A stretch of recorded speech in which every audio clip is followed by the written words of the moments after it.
Hey, that's something everyone can enjoy.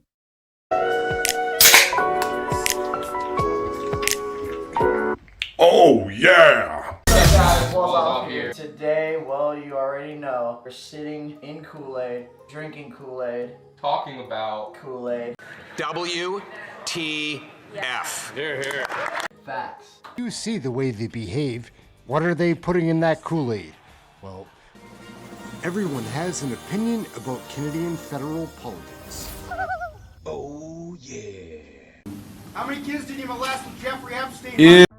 Hey gang, what's up? Aaron right here, Canadian Looney. Like, share, subscribe. Please leave a comment. Love the comments. So, a little bit of election burnout. WTF. Here, here. Will there always be a Canada? There will always be a Canada. All right, elbows out. Elbows up. It's very difficult to believe. Look inside yourself, Rosemary. I mean, you start from a prior of conflict and ill will. All right, elbows out. Elbows up. I'm very tired of watching the campaign of Carnage. Mark Carney is a creep. It's very difficult to believe. Look inside yourself, Rosemary. However, the Conservatives have some good things going on, like a lot of people at their rallies, like huge numbers, good energy. Let's take a look at some of the MPs that are running for re-election from the Conservative parties. Some of our favorites. Let's kick it off with Andrew Scheer. We'll get into a bunch of the great ones. Like we've got Melissa Lantsman, I think, in this one. Michelle Ferrari, Michelle Rumpel-Garner. Let's take a peek at Michael Barrett. I love Michael Barrett. Larry Brock is in this. Let's check it out. Conservatives. Let's go. Blue Wave. Hey, that's something everyone can enjoy.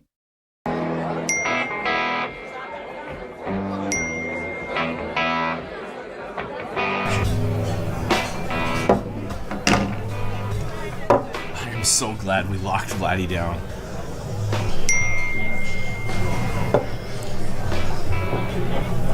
You guys aren't texting again, are you? I thought this was over, man. I mean, you said you were out. You were telling me how terrible the last 10 years were. As a friend, I barely even recognize you anymore. You lost your house. They drained your bank account. You maxed out 3 credit cards. You couldn't even afford groceries. And the drugs, man. And we're not talking about half a joint after the kids go to sleep to take the edge off the day. We're talking meth. I mean, that's not you. Oh, they've changed. Yeah, right. Of course they're going to say that. They're going to say anything they think you want to hear. And then guaranteed, within a month, it's going to be right back to the same old stuff. And guaranteed, they're going to be asking you for money again. What about all those foreign students living in the basement? And that weird arrangement with that guy from Burnaby for 2 years? What was that about? Man, if you think that this is going to be any different than the last 10 years, it's not. This is who they are. Don't be fooled. It's up to you, man. Offshore tax havens? Dude, Bermuda.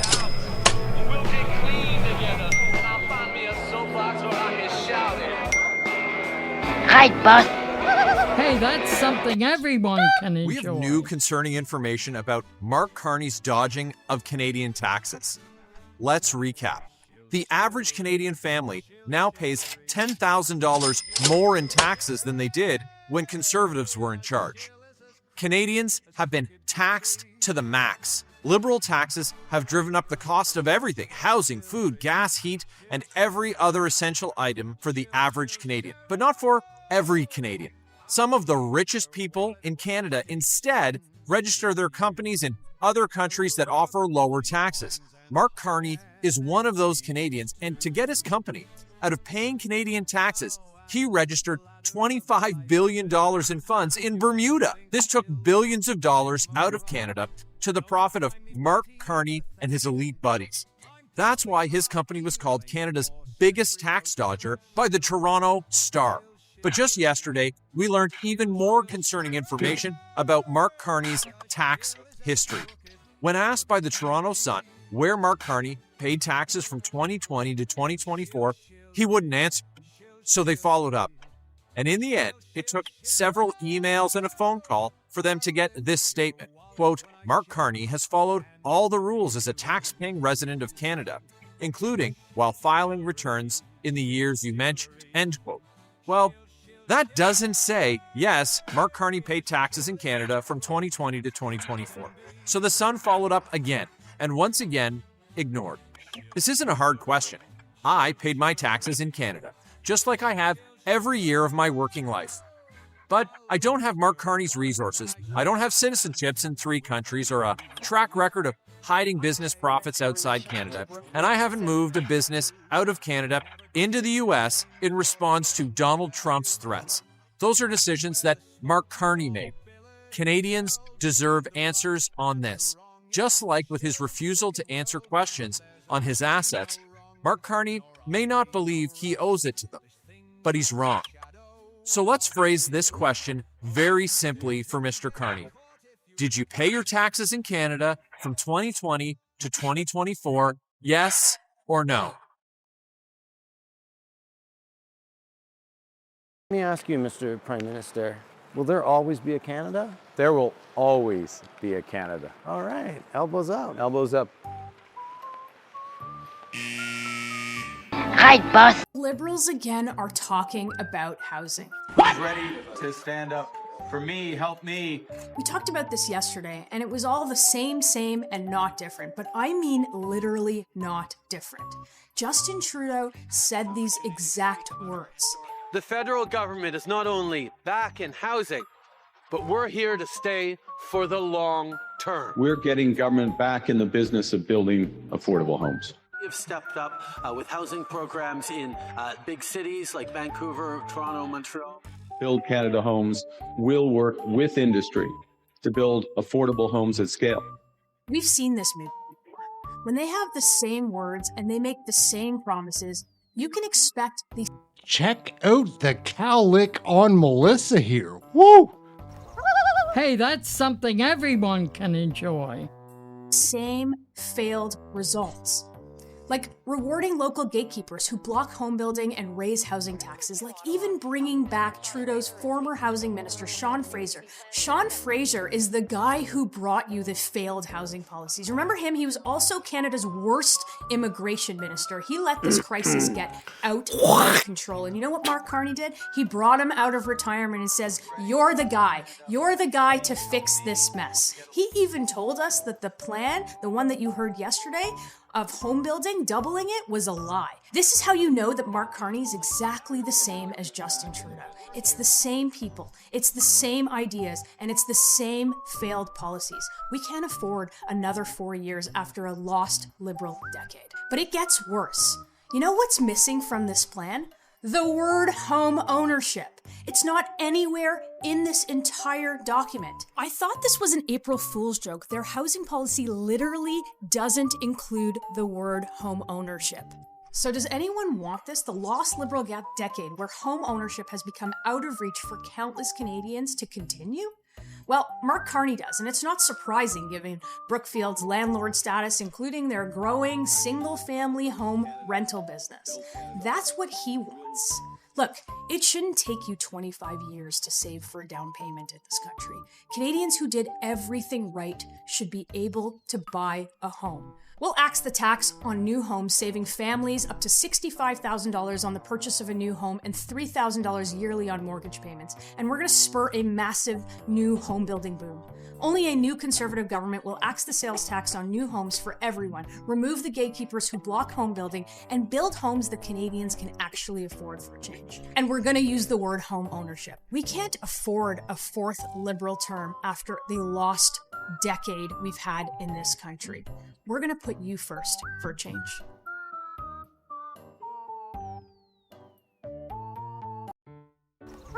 Hey, that's something everyone can enjoy. Hey guys, Michelle Ferreri here. Listen, Mark Carney has just doubled down on what we told you he was going to do. Okay, so he wants to keep Canadian energy in the ground. Bill C-69, this is a radical liberal ideology that the idea is that energy, oil and gas is bad. Bad, despite the entire world needing it, despite the fact that, people are forced to buy it from high polluters like China and India when Canada can do it cleanly, ethically. But no, the Liberal NDP ideology is to keep it into the ground. And Mark Carney has, he's lied to Canadians because he says, oh yeah, I'll build pipelines. No, he won't. He actually said today that he will keep Bill C-69 and he will, let me get his exact wording here. He will not build new pipelines if elected. He will keep in place Trudeau's Bill C-69. This bill makes it impossible to build the pipelines and energy infrastructure Canada needs. That is what you will get if you elect the Liberals for a fourth term. This is huge. I'm in Peterborough right now. We are in a state of emergency because we had an ice storm. People are relying on generators to keep things powered. They're relying on their neighbors. You know what a generator needs? Gas. You know what the world needs? Power, energy. That is what makes you independent. That is what gives you strength and autonomy. And we are dependent on all the U.S. Why are we weak and vulnerable? Why?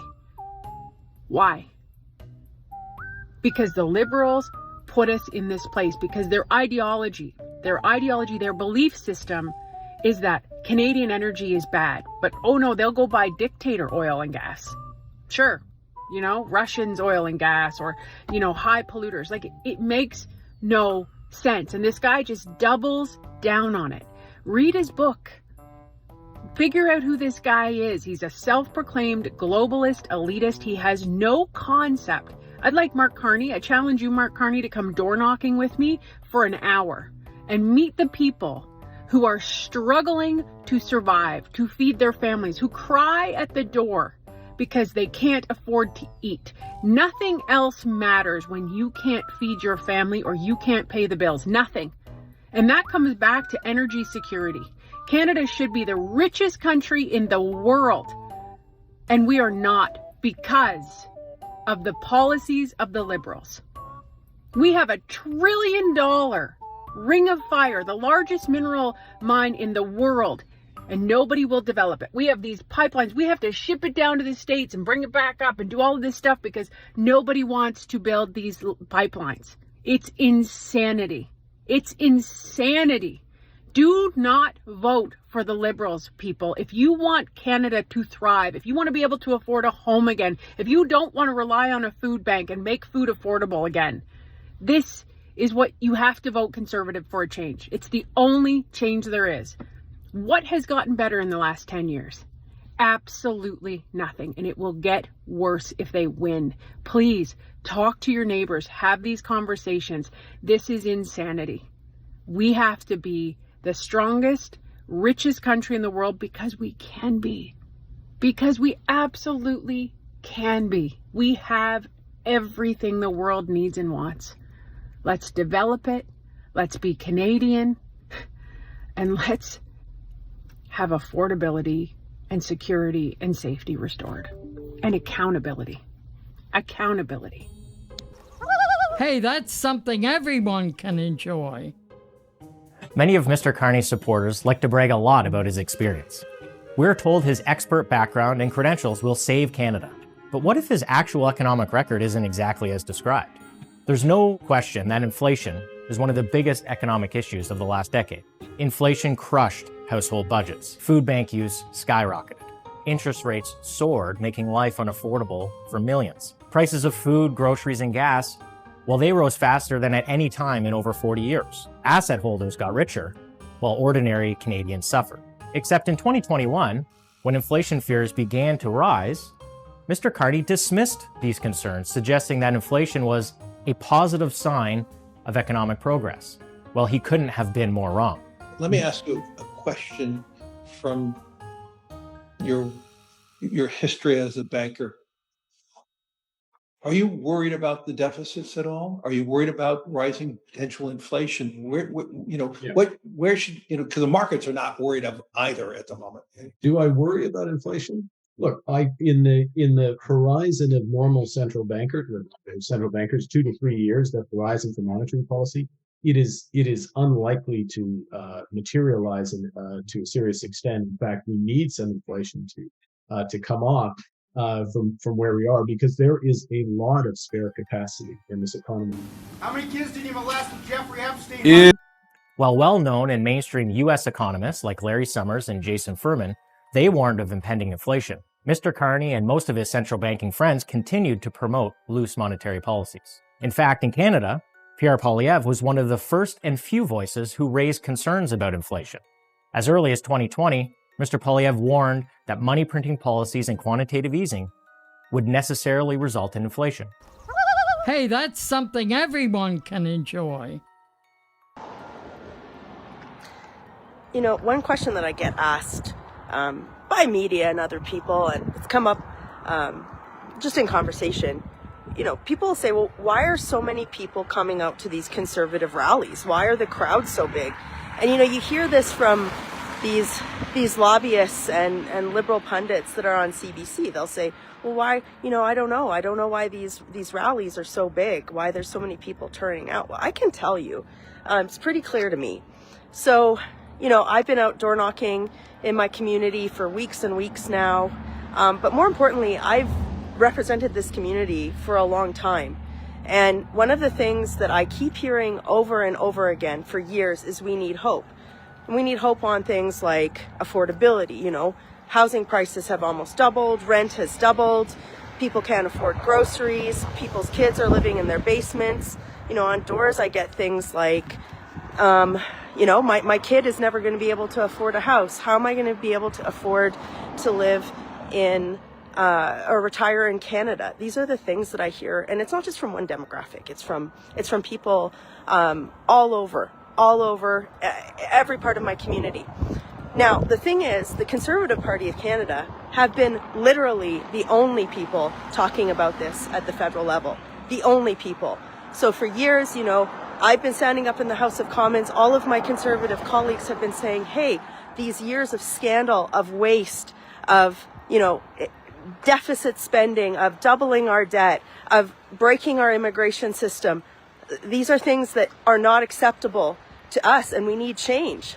And so, you know, it baffles my mind to hear these liberal commentators and stuff go, oh, you know, I don't know why so many people are coming to these rallies. Well, it's because the Conservative Party and Conservative Party leader Pierre Poilievre is literally the only person who is giving Canadians hope for change, right?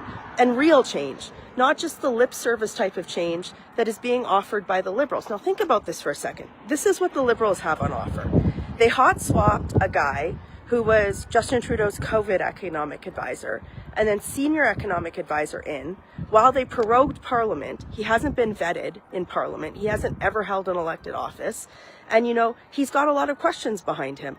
Like, you know, today there was questions about more reports of his company that he chaired using offshore tax havens in the Cayman Islands, in Bermuda, questions about people that he's that he's met with, questions about his own personal assets and why he's not fully disclosing those to the public, and questions about the fact that he wants to keep policies that have hurt our country, like the No More Pipelines bill, like imposing a new tax on steel producers. So when people say, well, why are so many people coming out to rallies? It's because Pierre Poilievre is literally the only party leader that for years has been giving people hope for change. And that's what I hear on my doors in my community. We need change. We need to have a new Conservative government. That is our only hope, right? Because you can't take Mark Carney at his word, because of the fact that he's been the architect of these policies and because there's so many unanswered questions about him. So, you know, share this video. Help me get the word out. We're out door knocking with people. We're out talking to people. And I can tell you the one thing I hear over and over in my community is that we need hope. We need to have a Conservative government. And that's why people are showing up to these rallies, because they want to hear that hope. They don't want to have more of the same from the Liberal government. I'm going to get back on my doors, working hard for you. This is your last chance. After this, there is no turning back. You take the blue pill, the story ends. You wake up in your bed and believe whatever you want to believe. How many kids did you molest with Jeffrey Epstein? You take the red pill, you stay in Wonderland, and I show you how deep the rabbit hole goes.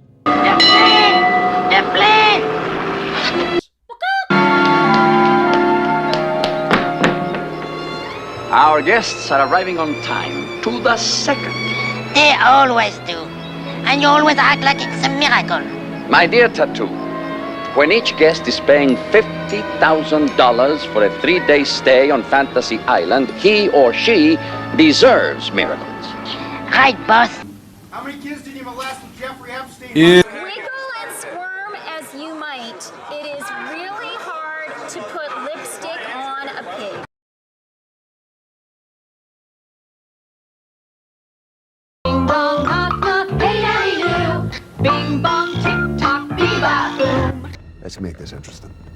You'll have exactly 3 minutes to think of a joke. If you can make me laugh, I'll give you 3 more. None of you know a good joke. And action. Okay, so a priest finds a 4-leaf clover on the hills of Donegal. An Irish joke, really. Priest rubs the 4-leaf clover and out pops a leprechaun. The priest is ecstatic. He thinks this must be my lucky day. The leprechaun now owes him a wish, but before the priest can utter a word, the leprechaun asks him, "Father, do you by any chance have a leprechaun nun in your congregation?" Bravo, detective. 10 out of 10 on the accent. So the priest says, "Hate to break it to you, sonny, but there's no such thing in this world or the next as a leprechaun nun." The leprechaun shakes his head, confused, forlorn. "Ah, blimey," he says. "I just fucked a penguin."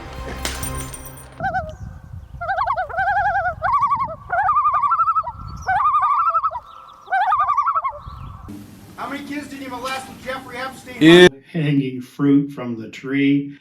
Far better to create this narrative that they're trying to keep communities safe by going after the easiest of targets, the millions of individuals across this country who have taken all the appropriate training courses, have taken all and obtained all the appropriate licenses and engage in hunting for recreation, for sustenance.